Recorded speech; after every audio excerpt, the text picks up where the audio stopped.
Hey there, welcome to Board Game Hot Takes. My name's Tim. And this is Chris. This is Adam. And today we're going to feature our review of Wyrmspan, and then we'll also be covering some games that have been on our table lately, including Soul Last Days of a Star, Mind Management, and Turing Machine. But before we get into the discussion on those games, I've got some poll results to cover. As usual, I ask polls on social media, both on our Blue Sky account as well as our Facebook group. And the question I asked this week, in general, do you prefer board games to have a real-world theme, such as nature, city-themed, stock market, etc., or a fantastical theme, such as fantasy, sci-fi, horror, fictional, etc.? The options I gave, real-world got 9% on the polls, fantastical got 23%, depends on the game got 64%, theme is a construct and doesn't matter at all got 4%. Now, I do regret one of the options I gave on this poll. Depends on the game, I felt was just a little too open-ended. Got 64% of the vote. I wish I had left it off. I'm always trying to appease our listeners who were complaining that I don't have enough options on the poll, so I gave that one. But I feel like I should have probably locked everybody into a little bit tighter boxes here. And thanks for owning that, Tim. Well, Tim, I just want to please you. I prefer a theme. Well, it wasn't really one of the answers that you put on there, but I prefer a theme that has some sort of attachment to the real world. So I guess what I don't like is completely fantastical themes. Wizards flying around on turtles that fly in the sky with Dragon Balls, like shooting stuff over here. I like economy games, or I do tend to prefer some sort of game that has, like PAX Premier 2nd Edition, there's some attachment to history in there. Well, it's very historical. But I also like games like Eclipse, Second Dawn for the Galaxy. But to me, that could possibly happen in some galaxy super far away. There could be all these alien races duking it out for some old empire and leftover stuff and artifacts. Like, who knows what's out there in all these different galaxies. So something like that still works for me. Whereas I'm a little bit turned off by gnomes and orcs and elves hanging out in the forest and doing some fairy magical stuff with mushrooms. I can't get as into that as other types of games. Yeah, I don't like when they do fairly magical things either. I think they should really just double down and do like real magical things if they're going to do them. Well, I chose fantastical. I tend to prefer themes that are a little bit more out of the ordinary, that aren't real world. There are some great games that have real world themes. And to be honest, I'm usually going to pick the games I play based on the mechanisms. I'm definitely a mechanisms first type of person, but I think generally I prefer fantastical themes a little bit more. Yeah. And for me, I swear I am not saying this as a cop-out. I definitely can see the attraction of both, and I am completely charmed by both if they're done well. And just to bring tonight's game into it, Wingspan is an amazing game. I love that game, and I love the connection to the natural world. But the theme of Wyrmspan, without, giving away too much here, so charming and fun that, I can see the attraction of both of those. To take another couple of, quasi-related games between publisher and designers, Elizabeth Hargrave did Mariposa. And what a great idea to take the natural world again and put it into a game. Or The Fox Experiment, another Elizabeth Hargrave game that did a great job of talking about natural science and the natural world, and they're the quasi-natural world because it was about experiments, and then making it into a game. And I'm bringing her name up so much, not just because of the connection to Wyrmspan, but because she is someone who I think does a great job of bringing the natural world to board games. But I'm equally charmed by the theme of Apiary, another Stonemaier game. We did the review of that a couple weeks ago. I thought that was so cool. And I was even a little bit skeptical of that one because I'm like, Space Bees, what's that all about?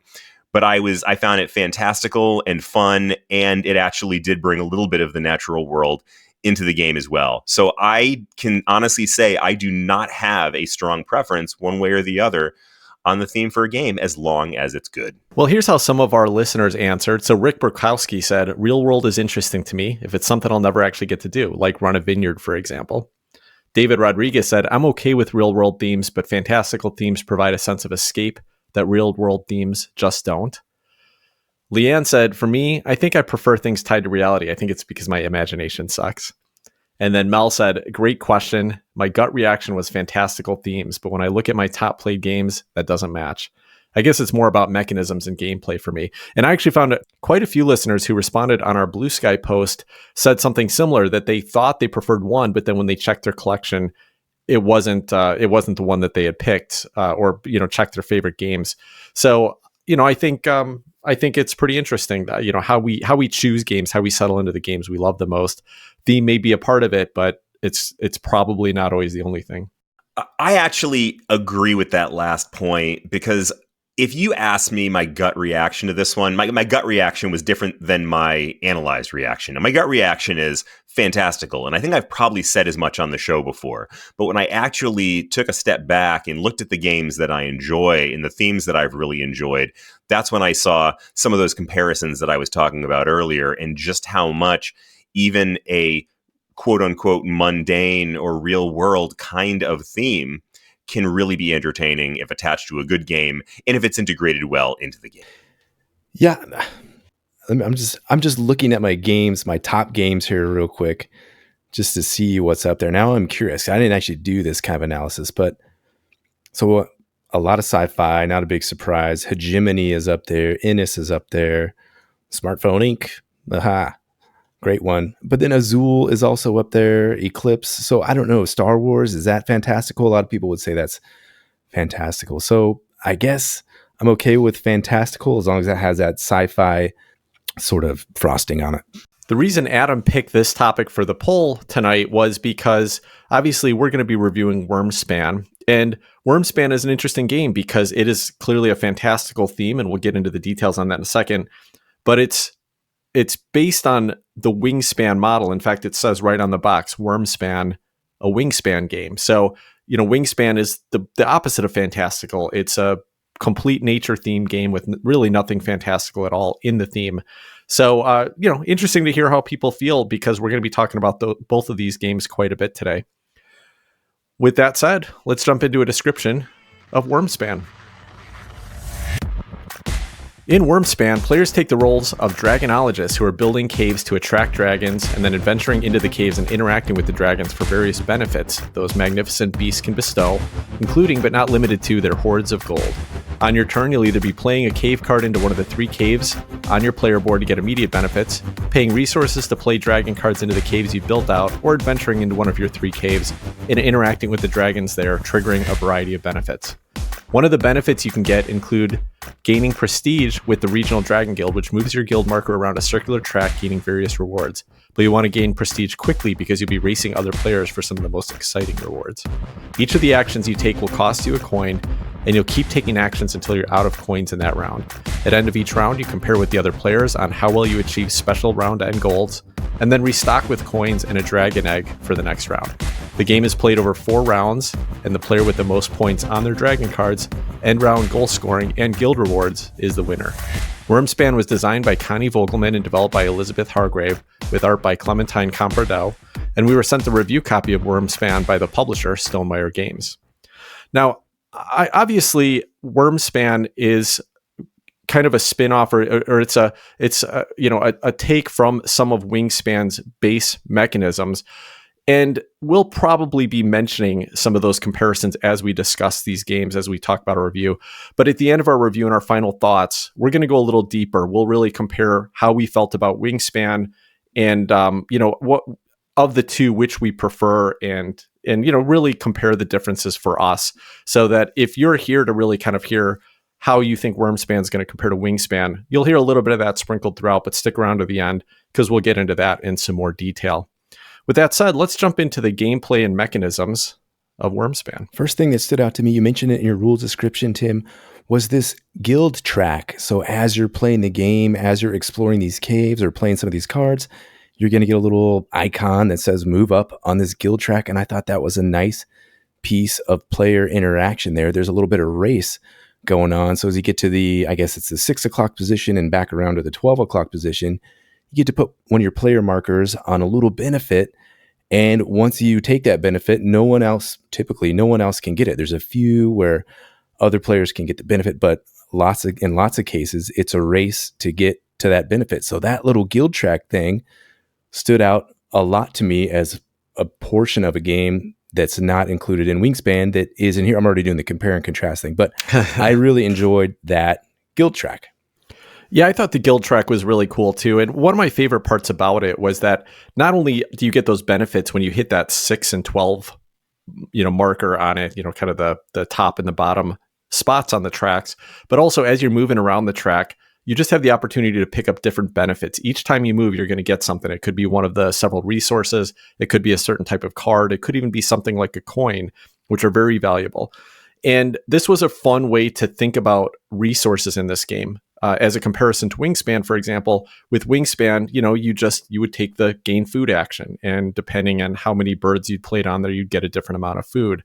But here you're going to get your resources from a few different places. One of them is just by playing these cave cards, which give you an immediate benefit. But one of them is moving around this track. And so it was always a fun decision to say, hey, I really need a gold bar, or I need a crystal. How am I going to get that this turn? I could just explore into the cave that gave me a resource, but it's, that's not the only way. I might go into the one that gives me a dragon card, hit that guild track bonus as I'm going through that cave, move the marker. Oh, I just got my crystal that way. So this felt a little bit more tinkery. It felt like I was able to kind of play around with the system a little bit more, find different ways to optimize and try to get the things I needed without taking a specific action just to get them. And I thought that was really fun.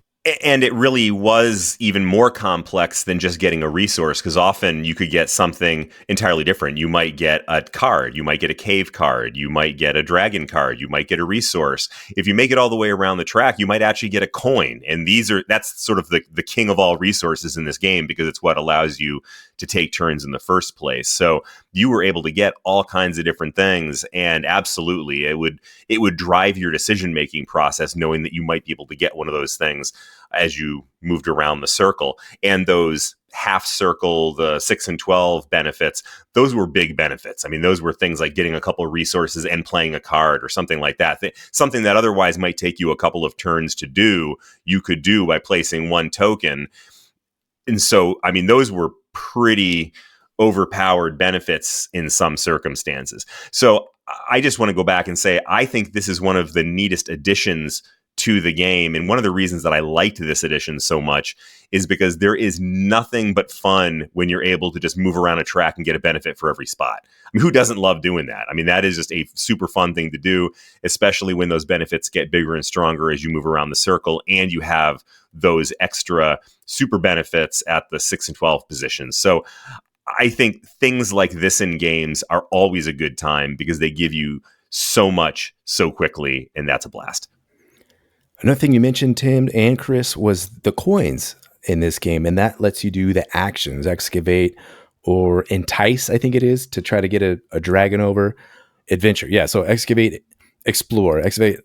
This is a 3E game. We have a 3E game. The 3X game. So I liked the coin mechanism here. Again, compared to Wingspan, I thought it was a lot more interesting to use the coins rather than these little cubes. I'm doing the comparison. Sorry, Tim. But you and Chris mentioned it too. You might be able to get extra coins throughout the round. So that gives yourself an extra action. Everybody starts with 6 coins at the beginning of the round, and you use those however you want to use them. Are you going to go buy a little cave card? Are you going to go exploring down these caves to get all those benefits and trigger your little engine that you built out, your tableau that you've built out? So I thought the decision on how to use the coins was interesting too. Yeah, I think these coins were an improvement over the old action cubes from Wingspan for a couple of reasons. Number one, they're just more thematic. It's like, oh, I've got to have money to spend to go exploring or to excavate this cave. So it just felt a little bit more thematic. And then when you spent those coins, you might spend it on one of the basic, play a excavate a cave or play a dragon. But what was really fun is when you were playing it to explore. And the cool thing about this was that if you're going to explore the same cave multiple times in a round, the cost gets more. So the first time you'd pay a coin. The second time you explore the same cave, you got to pay a coin and an egg. The third time it's a coin and 2 eggs. And why this, I think, makes a big difference. One of the things I didn't really like about Wingspan was that you could just build up one row. And if you got the right cards in there, you might barely have to take the other actions. You could just keep hitting that same row, triggering that same action over and over again and just getting the benefits on the action. And that just got dull to me. Like once I kind of built up that role, I'm like, why would I do anything else? But it's boring to do this thing over and over. Probably why I was never good at Wingspan, because I never wanted to just do that redundant action. But in Wyrmspan, it feels like it's more valuable to build up multiple rows. Beyond that, as you're taking the action, you don't just get one benefit. Like it's not just gain food, but it's like even before you put dragons there's a gain food action, and then the next one would be take a guild movement action. The next one's gain another resource. And so it just varies. And as you put dragons in there, it gets really exciting. So I always just had fun exploring these caves and building up multiple caves. And just, the replacement of the action cubes with the coins was great. The other thing I liked about it was that it wasn't set. It wasn't like you start with 7 coins, but you might spend an extra coin to play a big dragon instead of just the action use. You could sometimes, that would be a cost to play something. Or you might gain an extra coin. There's a couple ways to do it in the game. They're very hard to get, but maybe get into a certain space on the guild track would get you an extra coin. Or when you, I think when you excavate the last space on any one of the caves, you can turn in some resources for a coin, if I remember right. So it was fun to play around with that a little bit. And sometimes it was worth giving away an action to get a big, powerful benefit. Or maybe you could get an action or an extra action or two by picking up extra coins. I really like this system. Yeah, the Explorer was a really cool addition to this game because on the one hand, you have to take that extra action just to take the move in the first place. Whereas in Wingspan, you didn't. When you took the action, you got the benefits that went down that row. Here, you had to make a fairly expensive and very considered kind of decision about that. But you actually got more out of it generally because as you're moving through the cave, you keep moving to the right until you hit a stop sign. And once you put a dragon out, it covers the stop sign. But between each dragon, there's some benefit. And so you are going to get a benefit at the beginning of the track for each dragon that has an Explorer benefit. And between every 2 dragons, there's going to be some benefit you could get. And in a little nod to Wingspan, there were somewhat themes of those different caves. So on the top one, you got a food resource. The next one, the first space or 2, you got a dragon card. And then the last one, you got a cave card. Now, farther down the track, you got things like eggs in all of the different spaces. And I forget what all the last one was, but they were not quite as restrictive as the different rows in Wingspan. But I do want to go back to the thing about the coins, because I think on this one, I need to differ with you guys. I did not like the addition of the coins. That was actually, I thought, one of the biggest changes in the game that I disliked. And the reason for that is as you're playing Wingspan, and it's impossible to avoid the comparisons here. And people know Wingspan, so I think it's actually useful to make the comparisons as we're talking through this. But in Wingspan, the turns only get so complex, and you get fewer of them toward the end of the game. And that means that as you're getting into those longer, more complex turns, you're taking fewer of them. And so the game kind of tends to stay at a steady pace. In this game, as you're going through those turns, you're generally taking more turns at the end of the game because you have more opportunities to get those coins because you're taking more powerful actions, and your turns are getting more complex. So the first round of the 4 tends to be pretty quick. By the time you get to the last round, it can be pretty long. And I'll just give an example of why I think this can be problematic. You can end your round before the other players do. It can happen for a couple of reasons. It can happen because you decide to pass, which I don't know exactly what the scenario would be where you would pass generally. I think I may have done it once because I didn't have anything productive to do, but you can pass. And the coins were worth a point at the end, I believe. And so there was some value to skipping an action if you really didn't have anything useful to do, but you'd be playing pretty inefficiently if you do that frequently or if you had more than one coin. So it's something you could do, but not something you really want to do. Yes, that's very true. That's a good point. In the game I played, and I swear this is not just sour grapes, I got crushed. I was playing with 2 other people, and I was getting absolutely crushed. And I was sitting there for 5 or 10 minutes while I was waiting for these other folks to finish up their rounds where they were being efficient and having complex turns to take and doing multiple things. And clearly I was not playing it to the greatest efficiency, but there is the possibility that you're going to be playing with someone who's not playing as well as the others. And that was a bit of a bummer. I actually found myself enjoying that part of the game a lot less and being frustrated by how that worked. I think that's got to be really rare, Chris. I mean, I could see how it happened, but I'd love to see the replay on your game because I just didn't see anybody's turns extend that much longer. There was only a couple of ways you could pick up silver. So unless one player spent 2 extra silver in that last round to, play extra dragons, and then the other players all happen to hit that one guild space that gets you a coin, and then also excavated 2 caves. I mean, there just shouldn't be that much of a variance usually. But that's interesting. I had not seen that happen in my several plays of playing Wyrmspan.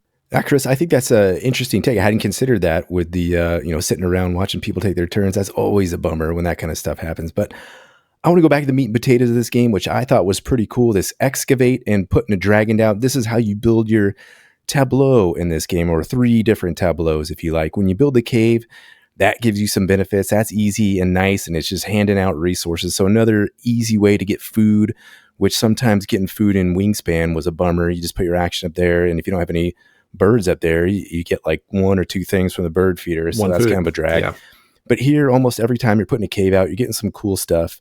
And then that gives you a home for the next dragon, which lets you go explore that. So the meat and potatoes of this game, or the meat and crystals or milk bottles of this game, if you like, is building those caves and putting those dragons out and activating those tableaus. Just a fun, neat way to build a little engine and have your guys go explore. So that's kind of the big picture, but I didn't want to miss just that fun element of the game. Yeah, I think that's one of the key fun elements that was added here, Adam. I thought the cave cards was a great addition. It was kind of, you had to set up your engine. It's almost like in viticulture where you first have to, sow your field and then plant grapes, and then you get here it's a little bit simpler, but you first have to excavate the cave, and then you can play a dragon in it, and then you can adventure down that cave and get the benefit. The other thing that I thought was really cool here were the dragon cards themselves. Now, if you're familiar with Wingspan, these have a very familiar layout to you. What you'll see is the name of the dragon at the top. You'll see a beautiful illustrated photo of it. It will have some attributes listed in there, like its size and its personality, and then it shows you which cave it can go in. So again, very similar to what you would see on a Wingspan bird. The thing that I thought worked really well, or was maybe an improvement over the base game of Wingspan, was that in Wyrmspan it felt like a much larger variety of types of effects that you're getting from these dragons than in the base game of Wingspan. Now, after I played Wingspan with all the expansions, I think there's 3 right now, you start to get a lot more variety in those cards. But in the base game, it felt like just a few straightforward effects. You tuck a bird, you get a resource, you cache a resource. There's a few things, draw an extra card. In this one, some of those same effects still exist here, but it felt like a bigger variety. One of the types of dragons that you would see frequently here were these hatchlings, and these were kind of neat. They always cost you an egg and usually a milk as well. So the idea, of course, that you're spending an egg because this dragon, this hatchling just hatched out of an egg. But then when you adventured past it, you could feed it a resource it wanted, and that would cash it on the dragon, being worth a point at the end of the game, and then it would give you a resource back. But when you did it the 3rd time, once you'd cashed the 3rd resource there, you got some big effect. So it was really fun to have 1 or 2 of those in my caves, where every time I was adventuring, I was making sure I had the right resource to kind of feed that baby dragon and then get to see it grow into a big dragon and give me some big effect. A little bit of a level up feature. I really like that with these, but there were many, I felt like many different types of effects that were happening on these dragons. Always fun to adventure past the ones that had the little adventure icon on them. But lots of, end round benefits, lots of end game scoring benefits, things like that. Yeah, in all the cards in this game, there was so many different things you could do, so much variety that I thought it really gave you something interesting to do almost every time. When you played those dragon cards, there were multiple things you can do, and I'll come back to that. But when you played the cave cards, you got an immediate benefit. Immediate benefits, like I said before, are always fun. Like that was one thing that you tended not to get very much in Wingspan, was some kind of immediate benefit from the birds. There were some, but it wasn't that common. But with the cave cards, you're always getting something interesting, and there's a huge variety of benefits that you can get on those cards. When you play the dragons, you had essentially 3 different kinds of benefits. You either had end of round benefits, like at the end of every round you get something. There were explore benefits, so that when you were exploring your cave, taking the explore action, then you'd get a benefit when you got to that dragon. Or end of game benefits, which actually were pretty reminiscent to the end of game goal cards that exist in Wingspan, which don't exist here, but they do exist in Wingspan. And when I was playing this, I was actually playing it with my friend Marcus, who is a big Wingspan fan and one of the guys in my Thursday night game group. And he made a similar observation to what you did, Tim, that it was almost like having the mini expansion right in the box there. So the things that Wingspan does over the course of multiple expansions, there was a little bit of that strewn throughout the decks in Wyrmspan, and that made for some really nice variety. I feel like the one last thing we haven't touched on here was the end of round goals, very similar to Wingspan, where you're saying, oh, I have the most shy dragons or the most helpful dragons or the most baby dragons. And so there's a little competition for that, and you get a few extra points if you have the most of this or if you tie or whatever. So that's the one last thing I was going to mention before we push on into theme and production. Yeah, I'm glad you called out the end round scoring bonuses, Adam, because that is probably my favorite mechanism that existed in Wingspan. I always love that when you seed those 4 rounds at the beginning of the game with the different scoring benefits, and then you have these little goals to go for, and even if the cards you draw don't match the first goal, then they might match the next round's goal. So if you kind of stock up this round, you might be a heads up on that one. Really love that system, and they basically mirrored that in Wyrmspan. That's one of the mechanisms that is almost exactly the same in Wyrmspan, and I'm so glad they kept it because I think it works wonderfully, worked just as well in Wyrmspan. The other thing I wanted to shout back out to was Chris had mentioned the end game bonus cards. In Wingspan, you get a couple of them at the start of the game, you pick one and you're moving towards it, and they did eliminate that here, and I'm glad he called that out because when I taught Wingspan in the past, I think that was one of the biggest frustrations for most of the people I taught it to, because they'd get this bonus card and then they felt like that's what they had to do the whole game. And they focused on it. And if they weren't seeing the cards come up, they'd get frustrated by it. And those just don't exist here, but they exist in the form of dragons that you can play throughout the course of the game. But it's kind of neat because you already have a little bit of information when you decide to play one of those dragons. You might already be meeting some of the conditions, or you might know you've got you're going to play that dragon and you've got a matching dragon that will kind of help meet that condition in your hand. So it feels like you've got a little bit more agency versus randomly being dealt one at the beginning of the game. There may not be that much more agency. I think it's going to feel better for most players, and I think they're going to have more fun with it. You know, now that you mentioned that, Tim, that was one thing that was a little bit off-putting for me in Wingspan. You get these end-of-game goal cards. You're like, oh, I have to think about this now, and I don't want to, is that kind of, I don't want to do that right now. That was just a side note to me. Whenever I played Wingspan, I just kind of, did I make this? Looks like I did. Or maybe it's the last bird I'm going to play the game. Oh, here's these other objective cards I have. Nope, it doesn't work for either of these, so it doesn't matter. Or, hooray, here's an extra 3 feathers I'm going to get for putting this guy out there. So, yeah, I didn't notice that during, as I was playing Wyrmspan, but now that you mentioned it, I'm glad those are out of here. That's funny. I'm one of those people who always started with their end of game goals and was like slavishly, trying to meet those goals. And I think it generally worked pretty well for me. And I like that concept is still in there, but I think I am equally happy with the idea that you now select them. You choose them by buying those cards and playing the cards that you think you can meet and that you want to meet, just as long as they have the end game goals. I just think that's a fun element. I just can't think that far ahead, Chris. That's All right, well, let's jump into the theme and production of Wyrmspan. I'm going to start with the production here. First of all, it's beautiful. The art and components of this game are absolutely fantastic. Stonemaier always puts out beautiful work. No exception here. The art on the cards is fantastic. The dragons are in all these different kinds of poses. Tim mentioned the little baby dragons. They're all cute, and they have this blur effect. So you have, maybe the face is focused and the background of the body is all out of focus. So some really nice job with the art and the components. I mentioned the little scaly coins. Those are cardboard, but you wouldn't know it. You look at them and you're like, whoa, what is this stuff made out of? It's this very vibrant silver with like a dragon wing on one side and little scales on the other side. So just from a production artwork standpoint, not talking about theme yet, but I think it's absolutely gorgeous. I'm glad you mentioned those coins, Adam, because I'm of 2 minds on them. Now, when I first opened this box, I was the one that received the review copy first. So I punched it. And one of the neat things was that the coins were on a separate punch board from the rest of the components. The reason being because it was just this silver shimmery punch board of cardboard. So clearly the cardboard has a little coating that makes it look like a metal, and that was really neat. When you punch them out, though, the coins themselves, they have on one side, it's like scales, kind of just the scales of a dragon, but silver and shimmery. And then the other side, it's like part of a wing. You can kind of see the segments of a wing in there. And although they look nice because they are shimmery, they didn't really feel like coins to me. They don't really have any elements that represent coins.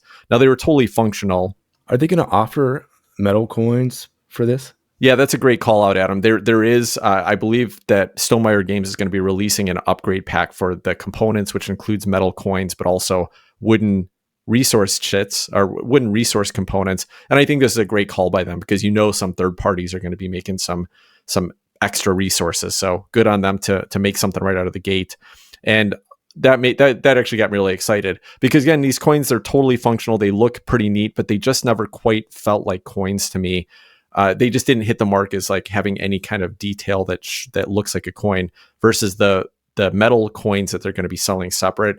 They actually have kind of a coin rim around the edge of it. So it feels a little bit more like a coin to me. So I am excited to play with those. And yeah, that's the only thing, minor gripe.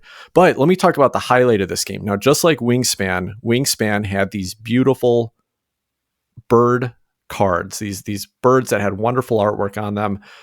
And Wyrmspan does almost the same thing. The artist, Clementine Camperdoux, created this wonderful watercolor looking style on these dragons, but it's a nice variety. There's some like these hatchling dragons, which look cute, kind of adorable, but in the same style, when you look at the adult dragons, there are a variety of looks and temperaments, even though the style all matches, but some of them look regal. Some of them look terrifying. Some of them look, very bizarre. So it's such a cool variety in here on these dragon cards.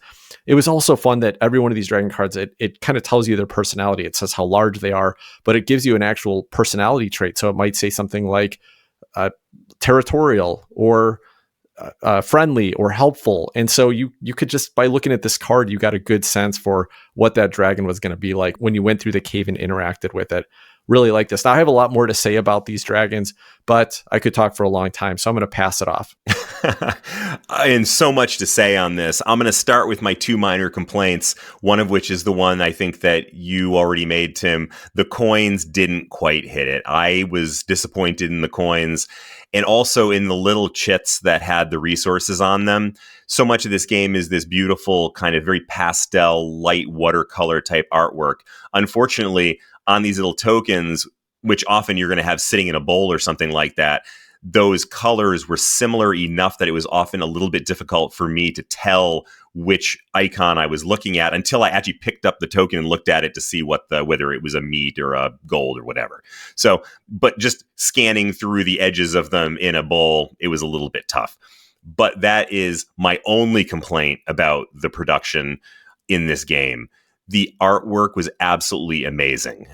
I'll talk for a second about the back of the player boards because you didn't mention that, but holy cow, it's like this amazing Japanese style watercolor artwork that you just want to hang on your wall. And of course, the dragons are the star of the show. I was a little bit skeptical of this at first because I thought, well, it's dragons. I mean, it's like, how much different can that be than Wingspan and the birds? But the reality is the fantastical nature of it, along with some of those little traits like the helpful, playful, this had, I thought, so much personality to it in a way that I'm not sure why the birds don't have that in Wingspan as much. I mean, the art in Wingspan is incredible, but there's something about the way that it was done in Wyrmspan that had even more personality, even more charm. And I'll talk for a second about my wife's reaction because she is normally somebody who is not at all charmed by fantastical things. She's a scientist. She likes the natural world. We played this game and her reaction was, this is the most beautiful game that she has ever played. She absolutely loved the artwork in this one. I completely agree with her. The charm of those cards is incredible. And another comment that she made that I'll repeat because I think this is it hadn't even occurred to me, but I think is so true. She commented that so often when you have fantasy themes or fantastical themes like that, it is so easy to have them come across as overly masculine. Dragons, I mean, high fantasy, swords and sorcery kind of things, I can absolutely see that. She looked at this and said, it has all of the charm and the interest of something that might be fantastical, but without that gender-ish baggage associated with it, that it felt naturalistic and it had a slightly, a feminine feel to it, was the way that she put it. And that to her made it a much more attractive game than it might have been if it was big fire breathing, angry looking dragons. I thought that was quite interesting. I think that's a great point. It does stray away from the Dungeons and Dragons trope, which is nice. So yeah, very tastefully done. Now, one thing, it's tough for me, and this is why I proposed the poll question to Tim, or something about, hey Tim, ask about realistic versus fantastical theme.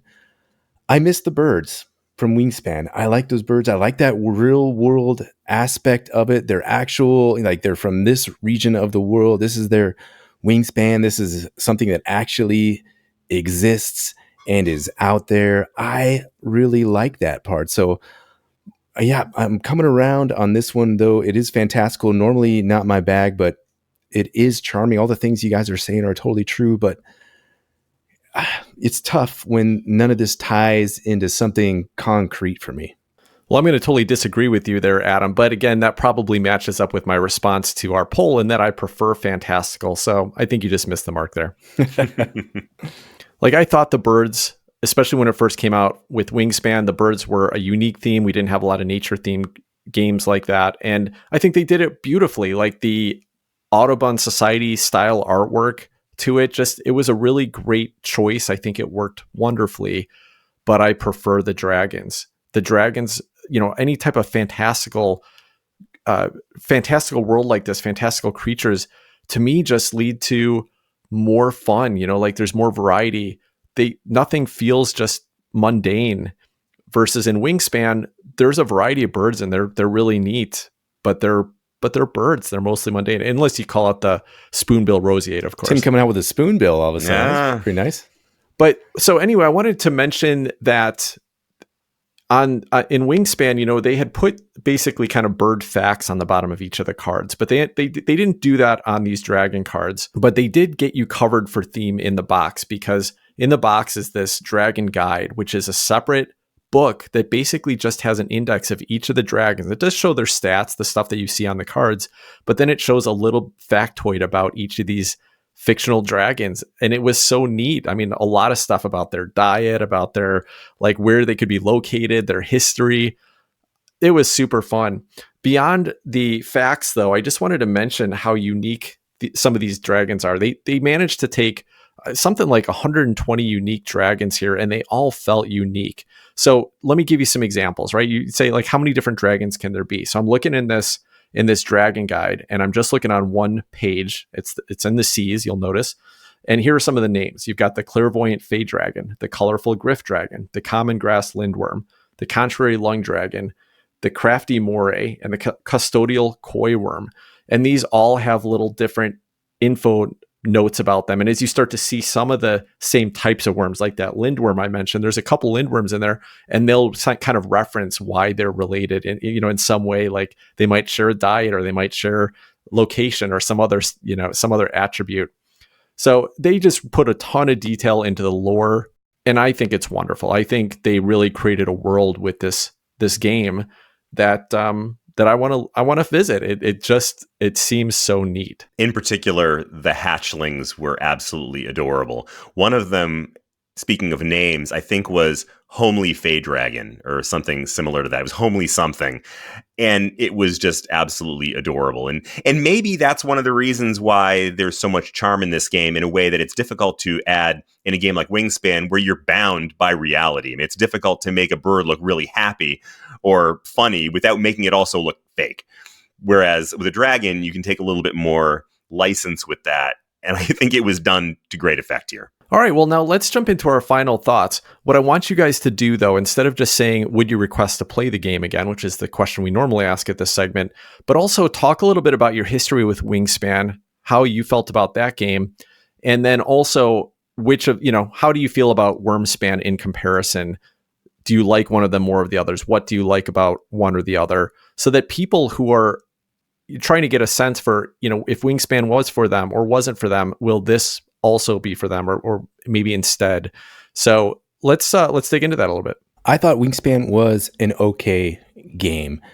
What I liked was the birds and learn about the different kind of birds, and I like that real world aspect of that. But as far as the decisions you're making, sometimes I felt like there wasn't much to do. I mentioned it earlier. Sometimes you don't have any food, so you just got to go up to this top row, grab some food from the bird feeder, and that's okay, but that's kind of boring. And then eventually maybe you get a couple cards, right, that lets you activate food as soon as you activate, or get some free food as soon as you activate that row. You get some lucky cards, and boom, you've got 500 eggs by the end of the game, and you win the game by like 30 points. So it was an okay game. I didn't mind it. Here in Wyrmspan, I think the decisions you're making almost across the board are more interesting and more fun than they were in Wingspan. Would I request to play this one again? I think I would request to play this one again a few more times. I don't think I'm going to go out and buy it. Maybe if my kids are super into the dragons and they want something to play and we could play this as like a family game, then I might look into it. But I had a lot of fun playing this one, a lot more fun than I did playing Wingspan, which I don't think is a horrible game. But the decisions I thought were more fun. That guild track was more fun. Doing the caves was great. Putting the dragons out and seeing how all these things combo together. I had a lot of fun playing Wyrmspan. Yeah, so I always thought Wingspan was a well-made game, well-crafted, nice design, and I never minded playing it. But it never got me too excited. I always did like the end round scoring goals in it. I thought that was a cool mechanism, something for me to really focus on. But I think some of the other mechanisms just put me off. I found the repetitive nature of the actions you're taking, and basically like the game starts out so slow. You're not doing a whole lot with your first couple turns. I just spent an action to get an egg or spent an action to get a food. And even as you grow up those rows, a lot of time, okay, I just got 3 food, just some of that stuff, it felt a little bit redundant to me. The other thing about Wingspan is that the theme was beautifully presented. It was done great. I don't think they could have done it in a better way, but nature and birds are just not as exciting for me to revisit frequently. Wyrmspan, I think, just like with Adam, really escalated everything that was solid about Wingspan and made it better and added a lot of things that I really loved in it. I think this is, for me, just a more fun game. It's a more interesting design. There are more interesting choices in the game. It feels like a more fun puzzle for me. And I never felt like I never took a turn that I wasn't having fun. I never took a turn that I felt was dull. I also love the theme. And I think, again, they knocked it out of the park, did a great presentation. I really like this game, and I plan to buy it. I think I'm going to pick it up right away. I don't normally buy things right when they come out at their top prices because I just don't need to rush into more games. But in this case, Stonemaier is going to be selling those upgraded components, and I just want to pick them up right away. Another point about this game is that it's rare, but my wife, after I played it with her one time, she asked to play it again the next day. And she almost never does that. So I know that if she liked a game enough to ask for it a second time, this game is going to get played. And I'm excited about that because I think it's a wonderful game. So Wyrmspan was a big hit for me. Well, I'm glad to say that we do have a little bit of diversity of opinion here tonight on this. That's always fun. And I'll start with my history with Wingspan. I am a big fan of Wingspan. It is not a game I pull out every time because it is, it's a relatively simple game and relatively medium weight. And I often go for somewhat heavier weight games. But I have a long history with this. And in particular, it's a game that I've gotten out multiple times for people that are not gamers and they're charmed by it. When the pandemic hit us, I converted some friends to gaming who are now pretty serious gamers by bringing out Wingspan. And I think that it's a great introduction to people in the board gaming hobby. And I think it's a great game overall. And it has a big spot in my heart. I will confess, I went into Wyrmspan as a bit of a skeptic. And part of the reason was I thought, this is just going to be a reskin of Wingspan. Why are they doing this? Even the style of the art is relatively similar. And you've already heard my thoughts on the art now that I've actually played the game. But what really shocked me was that this did not feel to me anything like playing Wingspan. But let me expound on that a little bit, because it's a little bit more complicated than that. There's so much similar DNA between the two that it actually, in a way, feels a ton like playing Wingspan. If you've already played Wingspan, you can pick this one up. It's a 5-minute teach or less. But in terms of the actual feels of the game, the weight of the game in particular, I felt like they were worlds apart. In terms of the fence between, it's more complex, less complex, I fall firmly in this is a more complex game. And one of the things about that really drives my opinion, Wingspan, for better or for worse, feels like a puzzle that can be solved.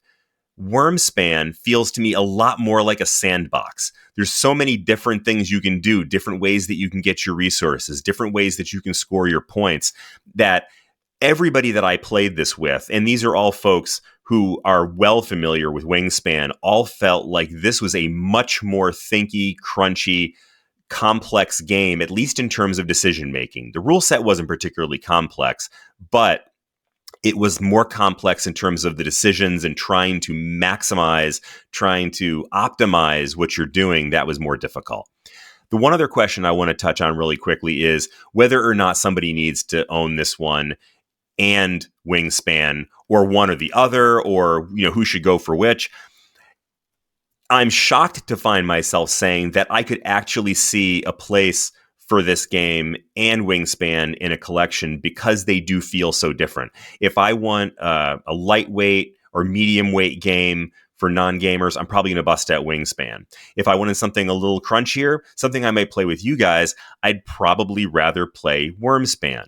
Does that mean you need both of these games? I don't think you do. I'm still on the fence about whether I'm going to get this one. And really what it comes down to is there is enough similarity that I'm not sure I can justify getting both of them. But I can see where if someone was a super fan of Wingspan or a super fan of Dragons, one of the game people in my game group that unfortunately was not able to join us for the play of this is a Dragon super fan. For someone like her, this is going to be the clear winner in that decision.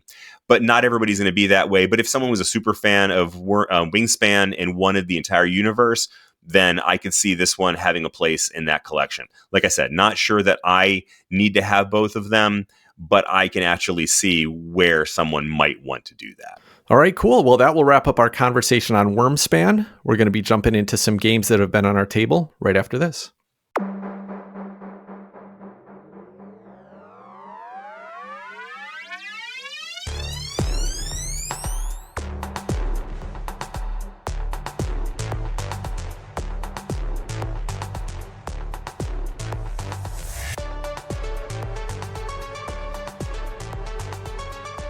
On my table has been Soul, Last Days of a Star. This is designed by Ryan Spangler, Sean Spangler, and now listed on the box is also Jody Sweetman. The artist here is John Meatling, and I mention the artist because I think the art is striking in this game. The game board especially, you've got this, and I've talked about all this stuff before on previous episodes, so sorry if this is all repeat for everyone that's heard me talk about this game before. You've got this star that's off-gassing and has all these flares going which way, this way and that, and you've got these tracks wrapped around. Anyway, it's a beautiful star amidst this black outer space in the background. It's just one of the most striking board games in all of board games, I think.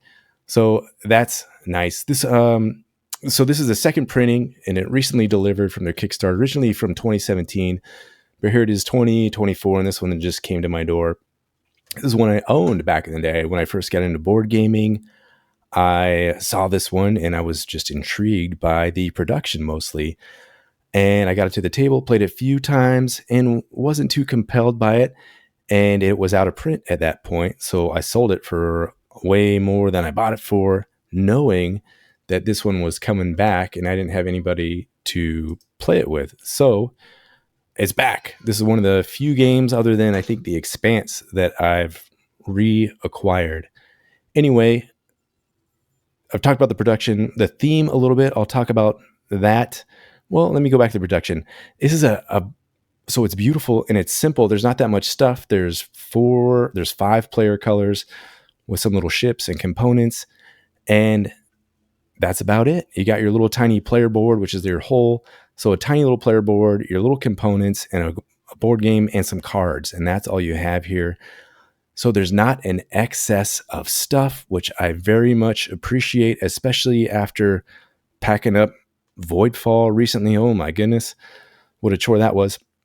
Anyway, the theme here, you're all different civilizations from the same solar system trying to gather energy from this star that's dying, and it's going to go supernova at any moment. So whoever has the most momentum at the end of the game, when that last solar flare comes out, is the winner. You fly away and you're successful. So that's the theme. Very nice theme here.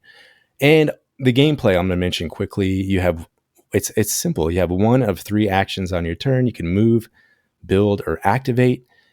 So that's all you do. You have these little sun divers, flying those around. You put them in little formations, and then you can build by recalling those sun divers. If they're in the right pattern, they build an energy node or a transmission tower or a sun diver foundry, or you can fly those sun divers into the core of the sun and get some momentum and some points from doing that. That's always exciting. There's a positive player interaction, which I like about this game too. You can use other people's buildings that they've built, and if you're observant, you can sneak their bonus away from them too. But if they have enough energy to pay for it, they can always pay and get the bonus when they provide the services of you using their equipment. So that's nice. It's a quick game, light rules overhead.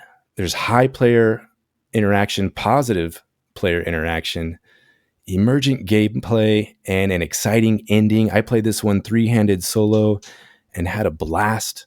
What is not to love about Soul, Last Days of a Star? Maybe Tim could tell me.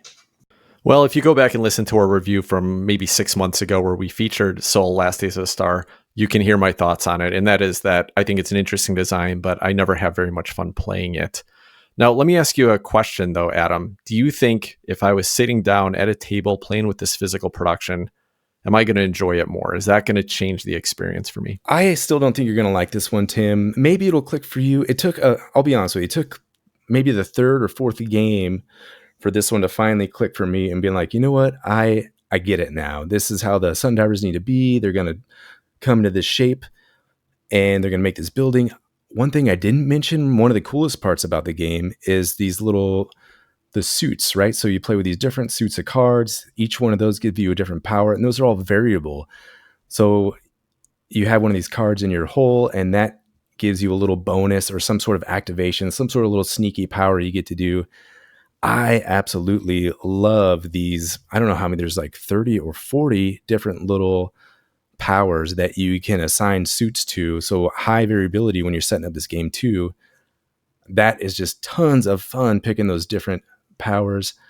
I don't know, Tim. I still don't quite get why this one doesn't quite click for you. You know what? I did look at on Board Game Geek. It has people who enjoy this game might also enjoy like Irish Gauge and a bunch of Cube Rail games. So those are ones you also mentioned, just not having a taste for either. That's but funny. Cosmic Frog is on here, Chris. So there you go.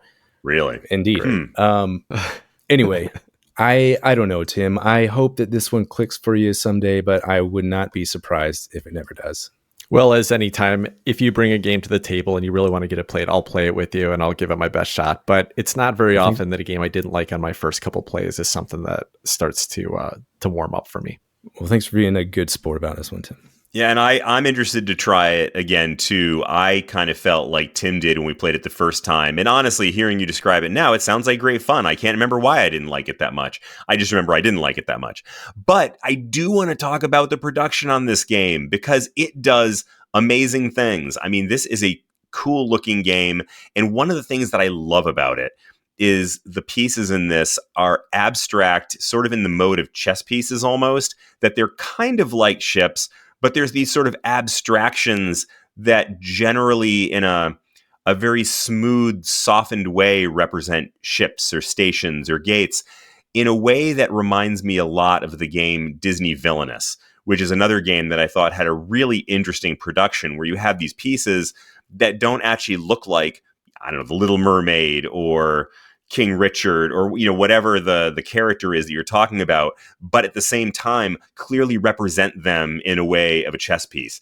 And I think this game, for all of the complaints that I can't actually remember about the gameplay, has an amazing table presence. And I want to play it again just for that, if nothing else. I'm excited to play this one when we get together in April. Yeah. Well, the game that's been on my table this week is a game called Mind Management. That's Mind MGMT. This was designed by Jay Cormier and Sen-Foong Lim, and the artist was Matt Kint. Now, I don't know all the lore about this, but I think this is based on a graphic novel, and the artist is relevant because I think Matt Kint was the original artist for the graphic novel, and maybe the writer. I'm not really sure about that, but basically, this is a game about this kind of psychic spy group that, I don't know, works for some unknown government, and theoretically, they were in place originally to prevent global disasters, but of course, power corrupts from within, and so, you know, it's starting to become a bad organization. They're doing bad things to protect themselves. Well, you've got a couple rogue agents. That's who most of the players are going to be here. And they're going to be trying to stop the recruiter from recruiting more people and stop this organization from recruiting more people. This is a one versus many game, and it's a hidden movement deduction game. The idea being that you've got this kind of map laid out on the table. It's a city, and it's set into a grid. I want to say like an 8x8 or 9x9 grid or something like that. And it's got the artist's artwork on it, but inserted into each of these little grids are a couple of icons, or a couple of you know, things that you might see out there. Maybe it's a group of monks, or maybe it's a couple dogs, or maybe it's a like a tiki totem, or, you know, a billboard. And so there are these 10 different icons that are going to be distributed out throughout the map. There's 2 icons on every grid space, and each of the icons is represented somewhere on the map at least 5 times. And the recruiter, the one who you're, you know, the one versus the many, the one is the recruiter, and he's got a map that's hidden behind a screen, a mirror of this main map. And it's like a dry erase map. And basically what he's going to be doing on his dry erase map for no one else to see is kind of mark where his recruiter is moving throughout this map. And the rogue agents are trying to figure out where the recruiter is. And eventually, if they feel like they're in the same space with him, they can take an action that will basically reveal him, and then they win the game. Otherwise, if after 20 turns or something like that, 15 turns, if you have not found the recruiter, or if the recruiter's recruited a certain number of new recruits, new agents, then you would lose the game as the many group. So that's basically how the game works. As the rogue agents are moving around the map, they can do a couple things. That some of the actions they can take would be like to, they can basically go to one of the spaces that has an icon on it and ask the recruiter if he can reveal that he's been anywhere on the map that had that icon. And so he would have to put a little footprint marker out on the map to show that he'd been there. And the rogue agents are basically trying to find more and more clues about where this agent is, or where this recruiter is, and the recruiter can only move one space per turn. So if they can really hone in on where he's been recently, they might be able to target where he is. There's some other special actions that happen. Each of the rogue agents have a unique special ability that they can trigger. And then there's also these, I think they're called the Immortals, but they're more kind of components that the recruiter player gets to move around the board. And they will also, by trying to match some visible conditions, they can also try to recruit some new agents as well. And so you kind of have the pressure of both trying to find the recruiter within a certain amount of time, as well as prevent them from, you know, recruiting from a variety of ways. I did not like this game very much. I don't think a hidden movement game is for me. I didn't find it very fun. But I don't know that that's very useful for anyone listening to this, because I just don't think it's my type of game. It's probably a very clever game. If you like hidden movement style deduction games, this one might be just fine. But I can tell you that the couple times I've played any games like this, I've never enjoyed them. So I think the only thing valuable I can say about this is, if you like this type of game, you should probably check it out. It's probably great. If you don't, this probably won't change your mind. For me, it was just dull. It was like 20 turns of taking an action that was mostly a guess maybe getting a little bit of information that might be useful. And then kind of like we were talking about with Turing Machine last week, how, when you're first trying to figure out the puzzle, that's not fun. But then when you come close to a solution, then it starts to get exciting. Well, this game got exciting, like maybe turn 14 out of 15. And then the whole rest of the game, I just wasn't having very much fun playing it. So this was not for me. Beyond that, I actually had to cooperate. Right? This is a one versus many. I was on the rogue agent side, and I had to cooperate with my friend. Ugh, horrible. And there's, first turn of the game he takes, and he's like, "So Tim, what should I do here?" And I don't want to. I don't want to play your game for you. You make a decision. And then my first turn of the game, I make a decision. It's like, you weren't going to talk with me about that. No, I don't play games to be cooperative with my friends. So probably that didn't help me either. It didn't help me enjoy the game because, I just don't like cooperative games. That's not a fun part of the experience for me.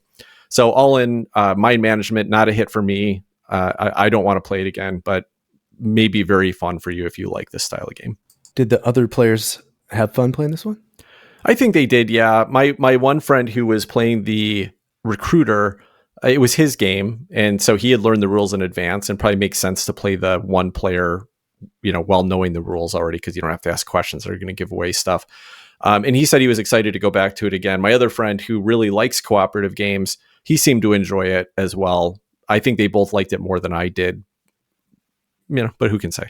So Tim, could you even play it? And if so, would it be better as a one-on-one game?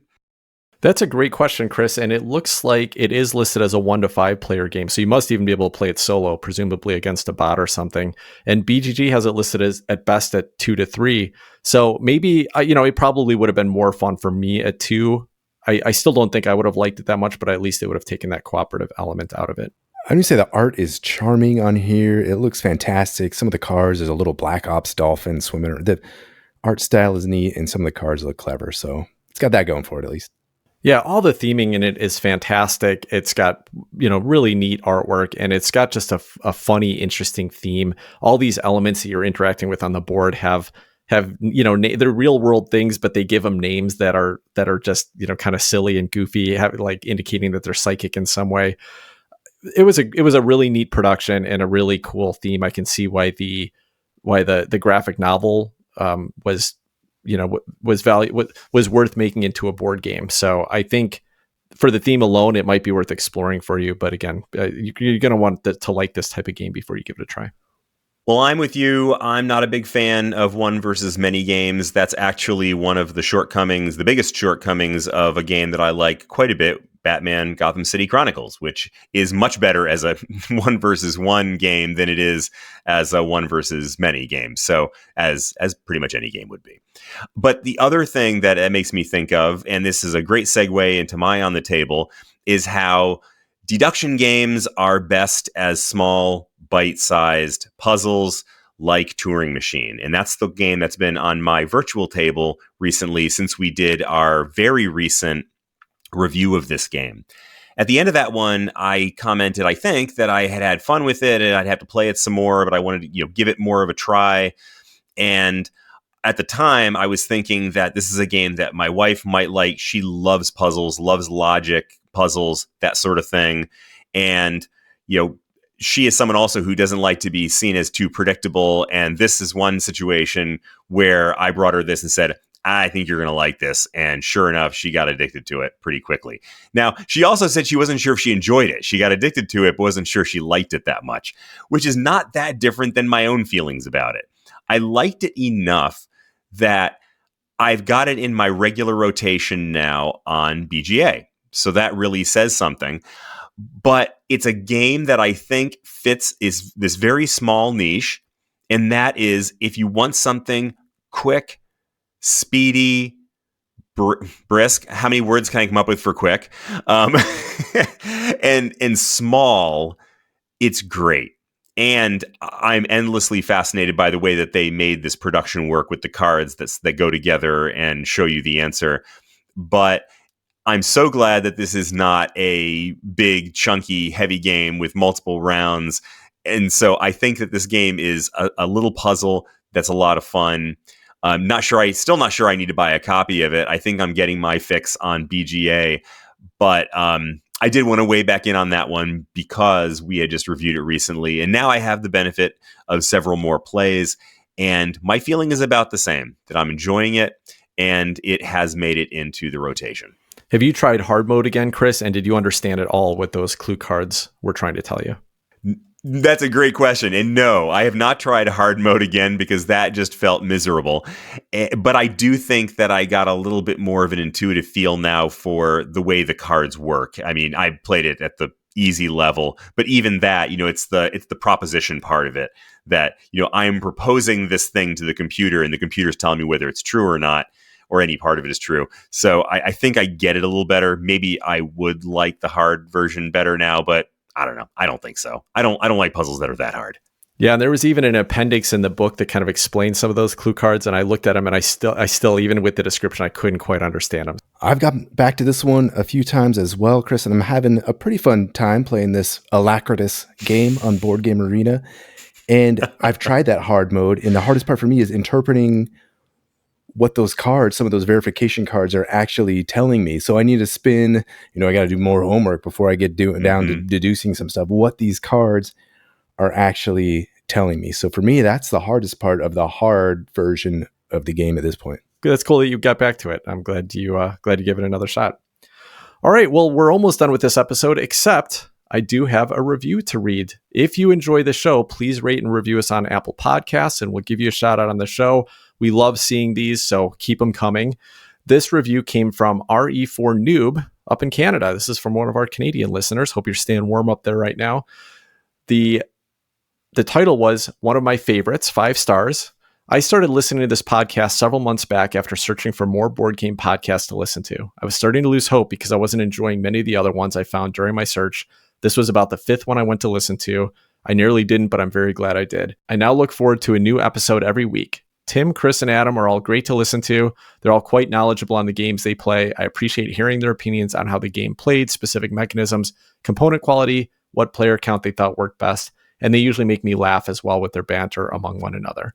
Very rarely will I go and listen to a backlog of episodes. However, over the holiday, I've gone back and started listening from every episode 1 onward.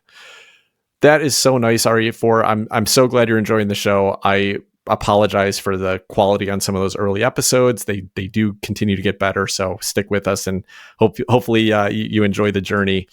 But thank you so much. We really appreciate it.